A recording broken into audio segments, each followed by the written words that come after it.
여러분, 이번 시간은 사회의 세 번째 시간입니다. 우리가 배울 내용은 여전히 단원 그대로 우리 국토의 위치와 영역이고요. 배울 내용 교과서 16쪽에서 18쪽에 대해 배워보도록 하겠습니다. 교과서 16쪽 보면은 비무장지대 있죠. 선생님이 우선 그 위부터 읽어볼게요. 오늘 배울 내용입니다. 우리 국토를 사랑하는 마음을 표현해 보도록 하겠습니다. 지연이는 우리가 지키고 소중히 해야 할 우리 국토에 대한 신문 기사를 찾아내었다. 여기 신문 기사 선생님이 붙여놨고요. 땡땡 신문 2000땡땡년 땡땡월 땡땡일 비무장지대. 비무장지대는 휴전선을 중심으로 남과 북에 각각 2km 내에 위치한 영역으로 군인이나 무기를 원칙적으로 배치하지 않기로 한 곳이다. 비무장지대 부근에는 민간인 통제구역이 있다. 비무장지대 주변은 오랫동안 사람들이 발길이 닿지 않으면서 생태계가 보존되어 그 가치를 새롭게 인정받고 있다. 최근 도라 전망대, 제3땅굴, 두타연 계곡 등을 보려고 이곳을 찾는 사람들이 늘어나면서 한반도의 평화와 생태계 보존의 중요성을 다시 한번 생각해 보게 한다. 여기 보시면 휴전선 되어 있고요. 우리 아직 전쟁이 끝난 날 아니죠. 전쟁을 쉬고 있을 뿐이에요. 휴전선 있고 휴전선에서부터 2km. 그 다음에 민간인 통제구역. 휴전선에서부터 각각 2km가 비무장지대. 그리고 그 밖에는 민간인 통제구역이 있습니다. 다음 귀중한 우리 국토 독도. 독도 우리 국토의 동쪽 끝에 위치한 독도는 우리나라 사람들이 살고 있는 삶의 터전이다. 독도는 화산 활동으로 생겨났으며 우리나라는 섬 전체를 천연기념물로 보호하고 있다. 독도는 수산 자원과 지하 자원이 풍부하고 국토 방위에 중요한 장소이다. 우리나라 사람들은 독도에 직접 방문하거나 독도 관련 행사에 참여하는 등 다양한 방법으로 독도 사랑을 실천하고 있다. 이렇게 있죠. 비무장지대와 독도 사진을 한번 볼게요. 비무장지대 사진입니다. 보시면 이렇게 뭐 철조망 있고 사람들 오갈 수 있는 범위죠. 비무장지대. DMZ라고 한다고 했었죠. Demilitarized Zone 이렇게 있고요. 다음 독도 사진 한번 보도록 하겠습니다. 잠깐만. 독도는 우선 뭐 이런 식으로 있고요. 그 다음에 독도의 중요성에 대해서 알아보도록 하겠습니다.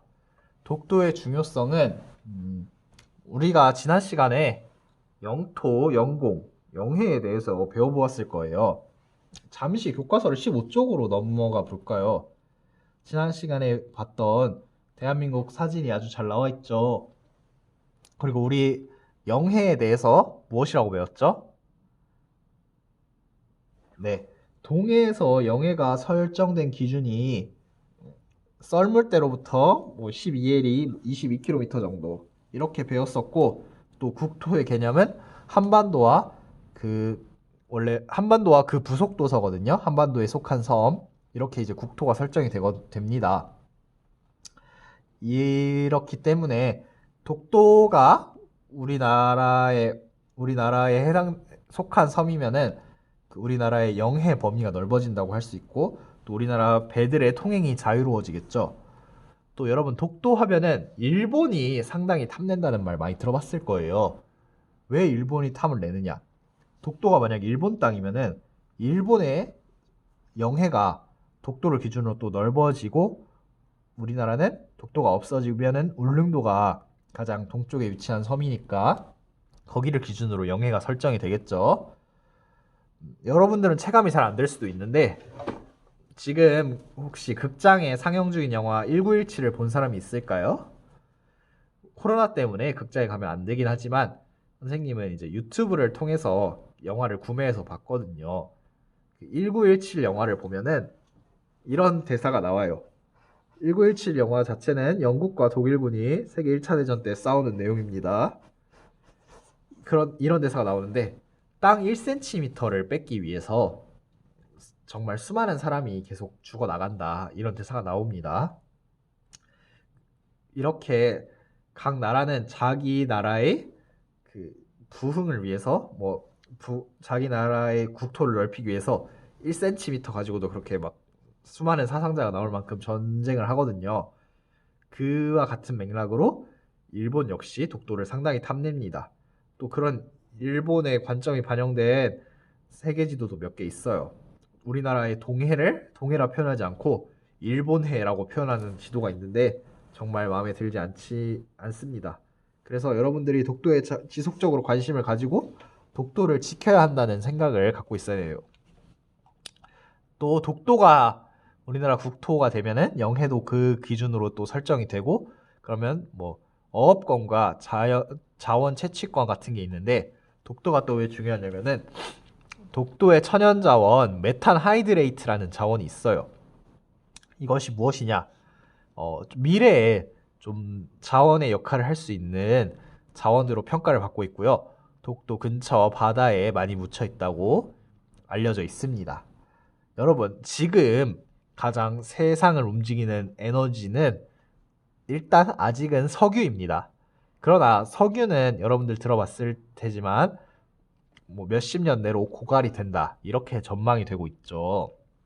그래서 모든 국가는 차세대 에너지, 그 석유가 다 사라지고 난 다음에 에너지를 찾기 위해서 모두 전방위적으로 노력을 하고 있는데요. 그 중에 하나가 메탄 하이드레이트입니다.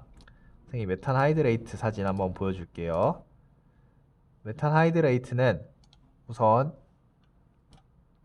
이렇게 생겼답니다. 약간 하얀색이고 약간 불이 붙죠. 또 한번 읽어볼까요? 메탄 하이드레이트는 차세대 에너지원으로 주목받고 있는 해저 자원이다. 드라이 아이스와 비슷한 모양으로 불을 붙이면 활활 타는 성질이 있어 불타는 얼음이라고 불린다. 불타는 얼음이래요, 여러분. 대륙 연안 1000m 깊이의 바닷속에 매장되어 있으며 해초나 플랑크톤의 퇴적층이 썩을 때 발생하는 메탄가스가 물과 결합해서 형성이 된다고 합니다. 우리나라 울릉도와 독도 주변에 많은 양의 메탄 하이드레이트가 매장되어 있는 것으로 알려져 있대요. 또 여러분, 우리나라 독도의 날도 있어요. 공휴일이 아니라서 잘 모르고 지나갈 수도 있는데 10월 25일이 독도의 날이라고 합니다. 독도의 날은 1900년 고종이 대한제국 칙령 41호에 독도를 울릉도의 부속 섬으로 명시한 것을 기념하기 위해 제정된 날인데, 그런 날도 있다는 걸 기억해 줬으면 좋겠습니다. 이렇게 국토적인 측면과 영해, 또 자원, 이론적인 측면에서 독도는 매우 중요하다고 할 수 있겠습니다. 다음으로 넘어가 볼까요? 이거는 18쪽의 내용입니다. 18쪽의 내용. 국토를 가꾸고 지키기 위해 할 수 있는 일 생각해보기. 우리 국토를 가꾸고 지키기 위해 할 수 있는 일을 붙임쪽지에 쓰고 친구들과 이야기해 봅시다. 우리 국토를 지키는 일에 어떻게 참여할 수 있을까? 우리 국토를 살기 좋은 곳으로 만들기 위해 무엇에 관심을 가져야 할까? 우리 국토를 아름답게 가꿀 수 있는 방법은 무엇일까? 여기 예시가 있죠? 우리 국토를 지키려고 애쓰시는 국군과 독도해양경찰들께 감사와 응원의 편지를 써요. 여기 하나 비어 있는데 여러분들이 생각해서 작성해 보는 것으로 하겠습니다. 또 선생님이 PPT에 교과서 17쪽을 담지 않았는데 교과서 17쪽을 한번 펴보도록 할까요? 선생님이 17쪽 읽어보도록 하겠습니다. 지연이네 반 친구들은 우리 국토를 사랑하는 마음을 여러 가지 방법으로 표현해봤다. 우리 국토를 사랑하는 마음 표현하기, 국토사랑 신문 만들기, 국토사랑 캠페인 활동하기, 국토사랑 글 짓기, 국토환경 보호하기, 이렇게 있고 그 밑에 국토를 아끼고 사랑하기 위해 우리가 할 수 있는 일이 무엇인지 생각해보고 국토를 사랑하는 마음을 표현해봅시다. 이렇게 있는데 오늘 과제는 여기 18쪽에 이 한 메모장만큼 적어보도록 할게요. 이 한 메모장만 채워도 되지만 여러분 길게 써도 상관없습니다. 다음으로 넘어가 볼까요? 참고 영상 및 사랑의 잔소리예요. 여기 독도에 대해서 좀 더 알아보고 싶으면은 이 유튜브 링크를 누르면 되고요. 또 독도에 대한 설명이 있는 것도 여기 있고, 또 이제 나머지 영상 링크입니다. 과제 교과서 18쪽 우리 국토를 가꾸고 지키기 위해 할 수 있는 일을 생각해보고 공책에 써주세요. 선생님 잘못 적었네요. 오타. 공책에 써주세요. 가능하면 구체적으로 이 메모장만 채운다 이렇게 생각하지 말고 좀 구체적으로 생각해 볼게요. 국토를 지키는 일과 국토를 살기 좋은 곳으로 만들기 위해 할 수 있는 일, 국토를 아름답게 가꿀 수 있는 방법. 생각이 안 나면은 인터넷 검색을 해서 좀 참고해서 그대로 쓰지는 말고 여러분의 생각을 곁들여서 변형시켜서 제출해도 좋습니다. 네, 이상으로 수업 마치도록 하겠습니다.